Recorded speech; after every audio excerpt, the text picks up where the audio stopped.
The latest on some key fall injuries at Texas and Florida, and is this the year LSU finally puts it all together? Matt Moscona will join us to answer that question. Locked On SEC starts right now.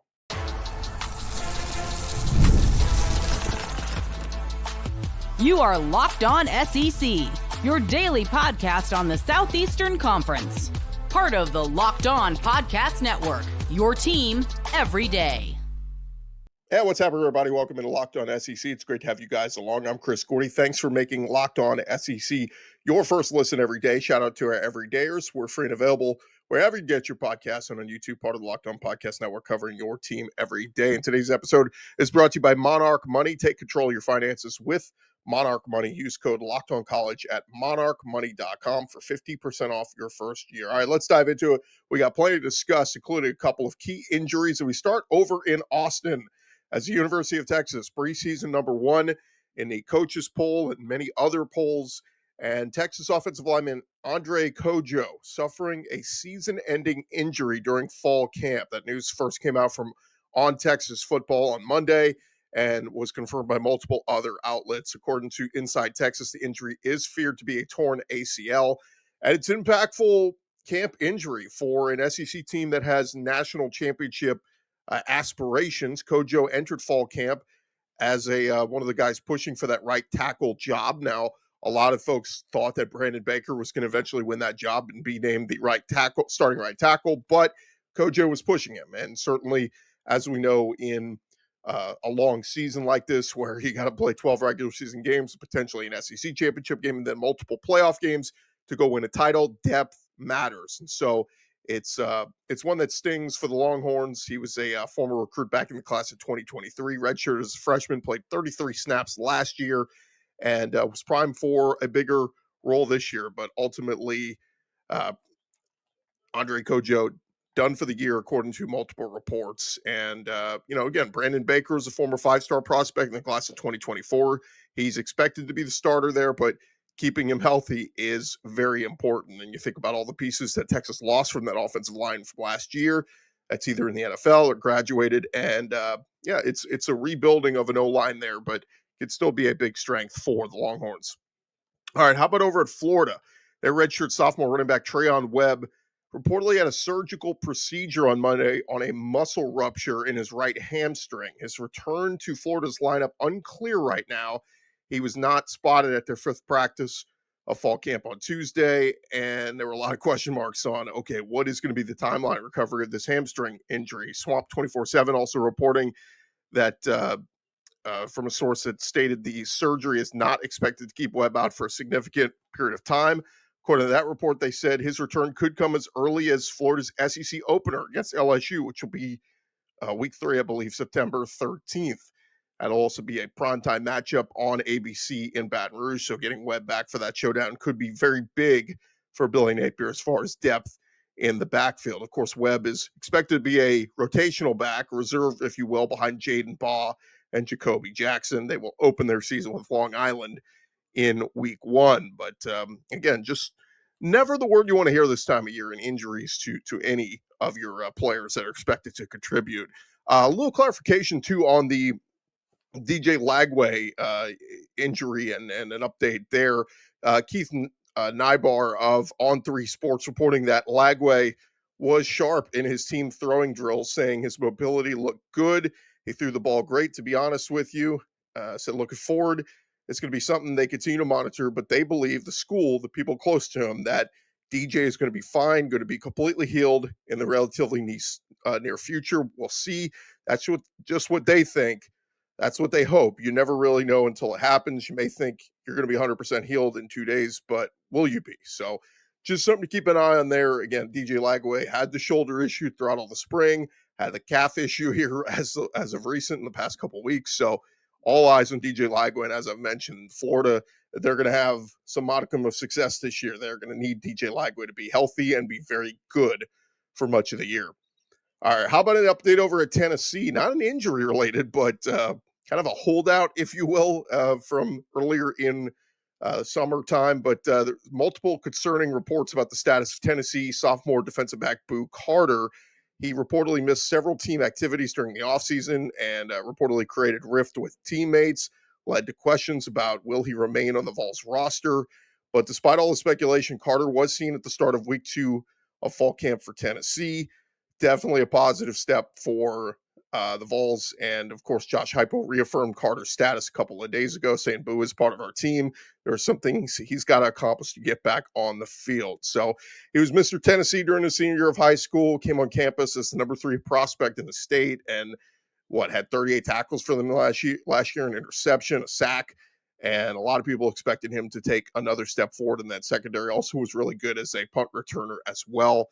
Tennessee, they will start the season at home, or rather on the neutral side against Syracuse on August 30th. One other Tennessee note, the running backs, Deshaun Bishop and Star Thomas, both selected on the Doak Walker Award preseason watch list. Tennessee, one of 4 teams with multiple players on that list. Of course, the redshirt sophomore Bishop is a native who walked on, got a scholarship this spring, and Star Thomas, a grad transfer coming over from Duke, also had stints at New Mexico State and Coffeyville Community College. But we know that Josh Heupel offense is clicking on all cylinders when the run game is a factor. And obviously, they're going to try to do that again this year and find some new pieces with Dylan moved on and seeing what the run game is going to look like. All right, how about over at Texas A&M? Mike Elko revealing on Tuesday that the offensive line isn't quite set yet. He told reporters starting left tackle Trey Zune, who was named to the preseason watch list for the Outland Trophy, has been getting reps at center during fall camp. The Outland Trophy is presented annually to the best interior O-lineman, but maybe Zune will be seeing some snaps at center for the Aggies. Elko saying we've done that quite a bit going back to the spring. It's part of the conversation. We move kids around a lot so that we can always ensure that the best 5 kids are out there. There's certainly lineups that have Demetrius Crownover and Ruben Fothery as part of the best 5. Now, whether that is the first 5 or an injury or 2 happens, I don't know. Competition will determine all that, but there's certainly the need to have some flexibility with Trey Zune. And obviously, look, left tackle at center, 6'7", 320 pounds. He is a big player, and I like it. I mean, if they're doing it to develop some versatility, then that's part of this. But if they're doing this to ensure that the starters aren't the best, and so we're going to put the 5 best starters out there, that's just something we'll have to monitor throughout the rest of these couple weeks leading up to their season opener, which, by the way, will be against UTSA. I think there's some different mindset, too, from some of these teams that are opening with, let's just call it what it is, a cupcake. Opening up with a team that you deserve, that you're expected to beat the snot out of. I think you go into that game with a little bit of a different mentality than teams like Texas opening with Ohio State, LSU opening with Clemson. You're treating that week 1 game like it is. It's a monster game, as opposed to some of these other teams that can kind of ease their foot into the pool, if you will, for the start of their seasons with who they open with. Lastly, ESPN put out a list of the 40 most important players in college football for the upcoming season, and no questioning, there's a lot of SEC guys on this list. Kind of give you some of the names. They put them into categories. The first category, they say new starting quarterbacks for likely contenders, and they list 3 guys at the top of this list, 1, 2, and 3. Arch Manning at Texas, Gunnar Stockton at Georgia, and Ty Simpson at Alabama. Yeah, there's no doubt. Those 3 guys, if they perform well, obviously, if they're expected to perform well, those 3 teams are expected to be playoff games in Texas, Georgia, and Alabama. And then right behind that, they list quarterbacks with a potential game-changing leap in them, rather. And Garrett Nussmeier from LSU is listed in that group. So if all 4 of those guys live up to the hype and do what they're supposed to do, all 4 of those teams should and will be playoff teams this year in Texas, Georgia, Alabama, and LSU. What about behind them? Well, they have the category listed young, inexperienced new quarterbacks with both spoiler and contender potential. And they are South Carolina Lenore Sellers, Florida DJ Lagway, Oklahoma John Mateer, A&M's Marcel Reed, and Ole Miss's Austin Simmons. And as the article writes, or is written at ESPN, it says, it was a jarring and repetitive theme in the SEC preview we wrote.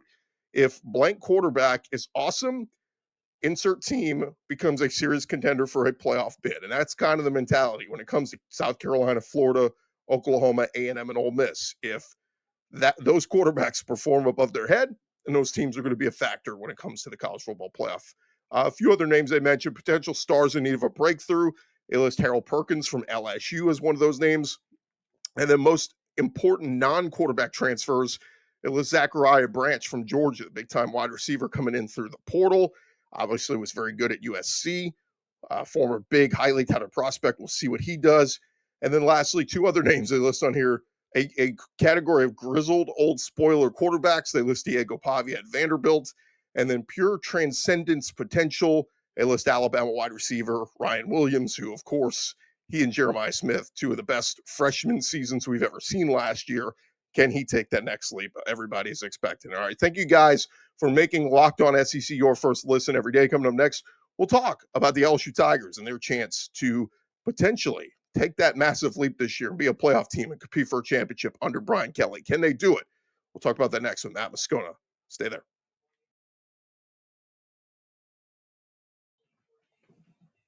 Hey, do you ever wish managing your money felt easier? Well, with Monarch Money, it can. Whether you're growing your savings or planning a big purchase, Monarch puts you in the driver's seat. It is like having your own personal CFO, giving you full visibility and control of your finances. Monarch Money is more than just a budgeting app. It is a complete financial command center. You can track all your accounts, investments, and spending in one place.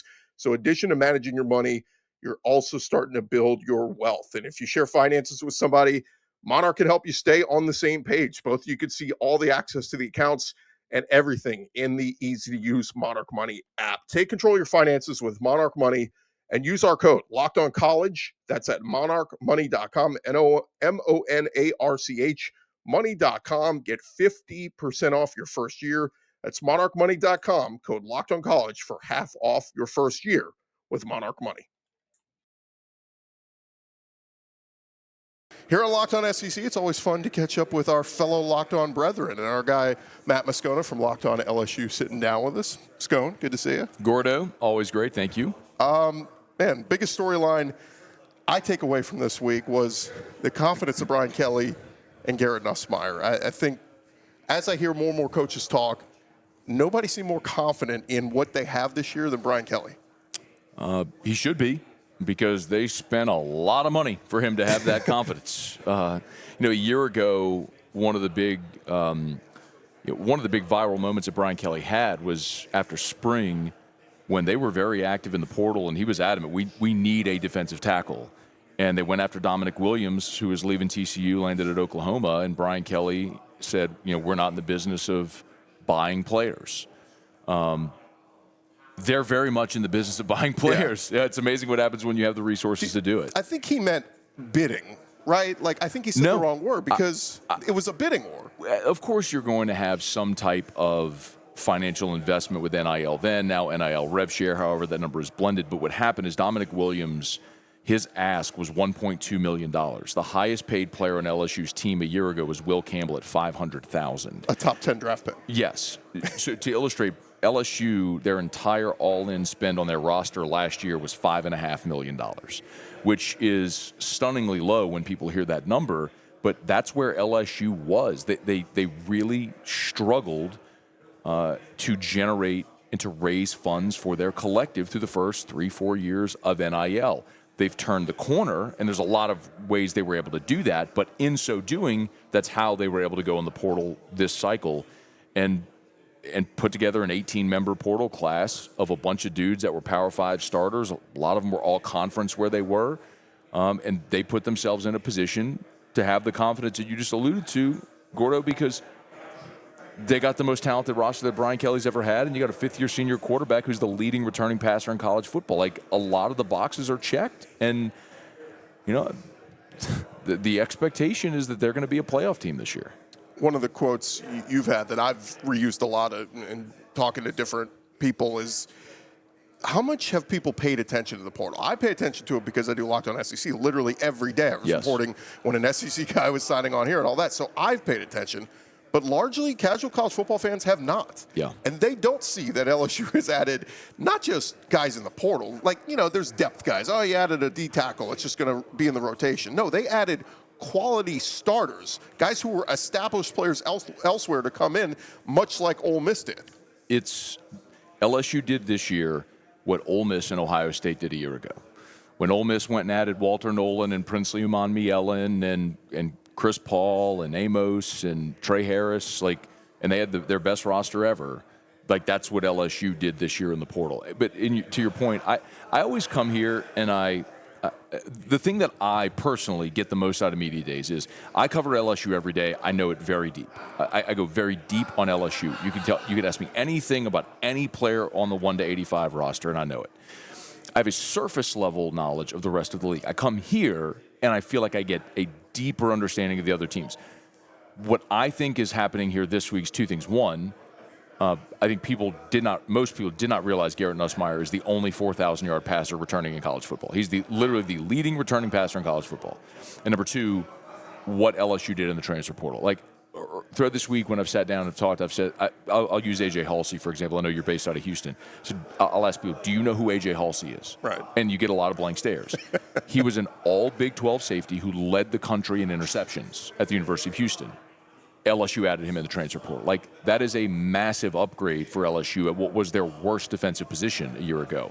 I mean, I could say, pick one. Nick Anderson, people forget because he was hurt all last year. He didn't play, but that's one. Go back and watch his film 2 years ago at Oklahoma. Dude was a stud. Set the freshman record at Oklahoma for touchdown receptions. He averaged over 20 yards a reception at Oklahoma 2 years ago.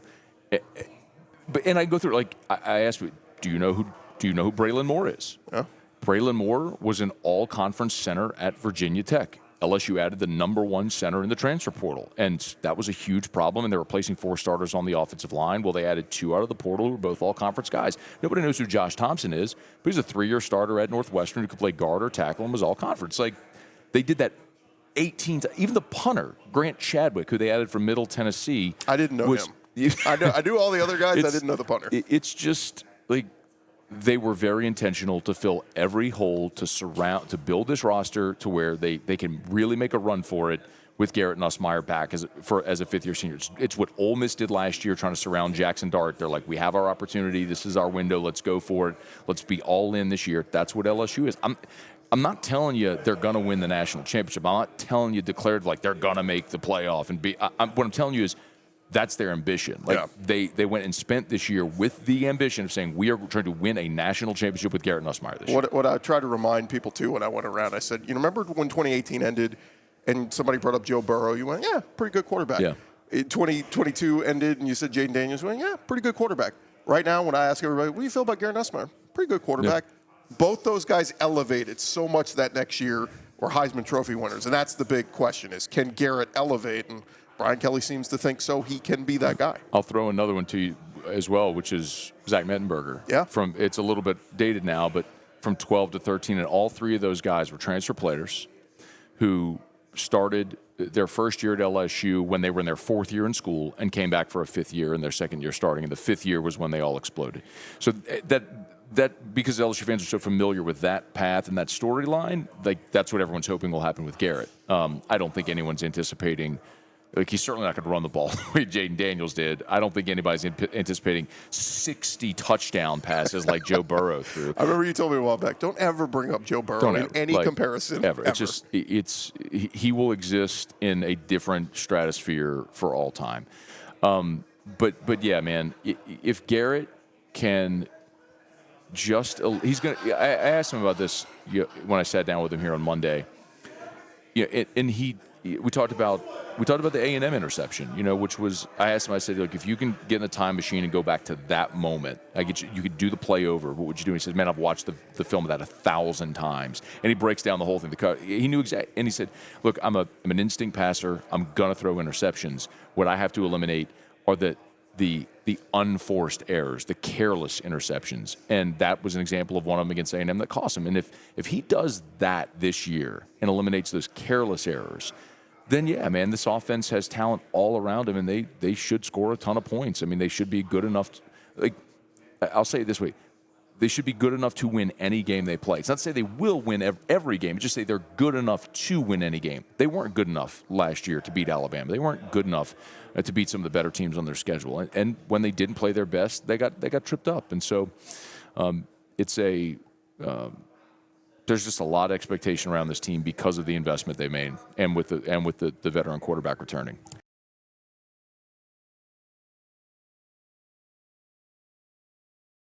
Here's the other thing I run into talking to people around here that say they'll admit, okay, I like LSU. I like their roster. I like Garrett Nussmeier. But I just don't trust Brian Kelly.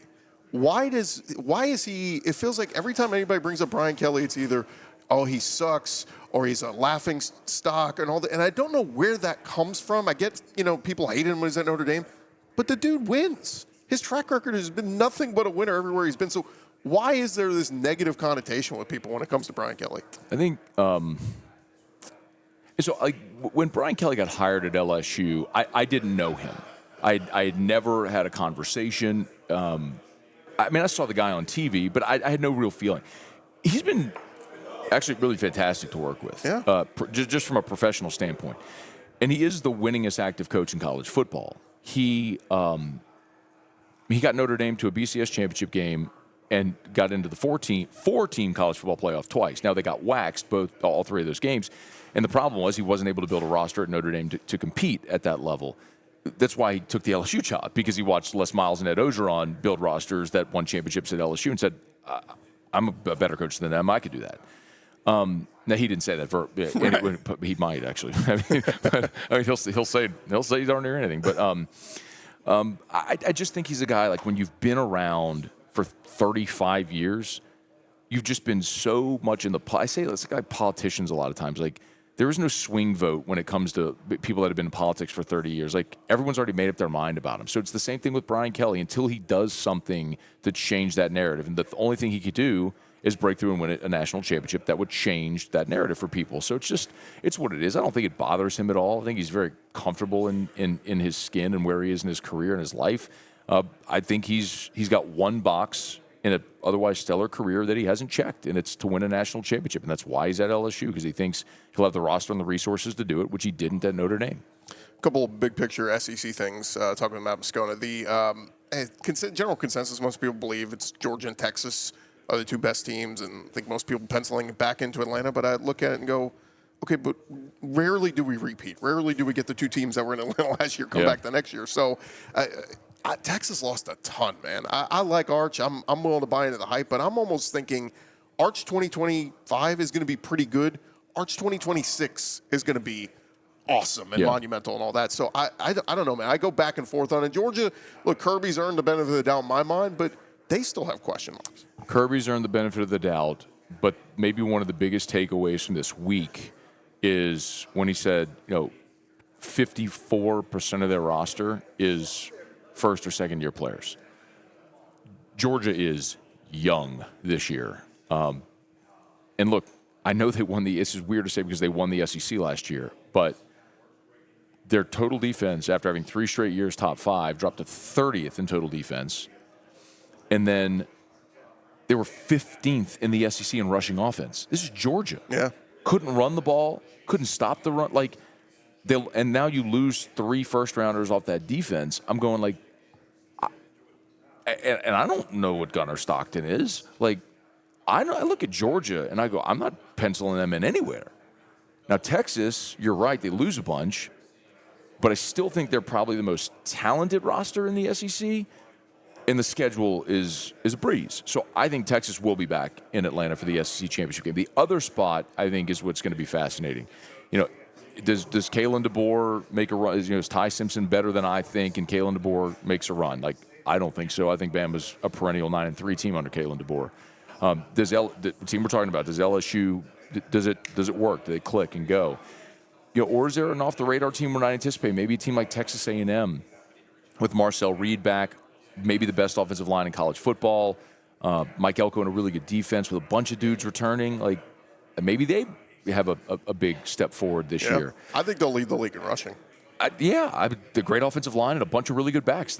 And a quarterback that can run. They probably should. So no, I don't think there's any clear-cut answer. I mean, I'll have Texas in the SEC championship game because of the schedule, but the other spot I think is really up in the air.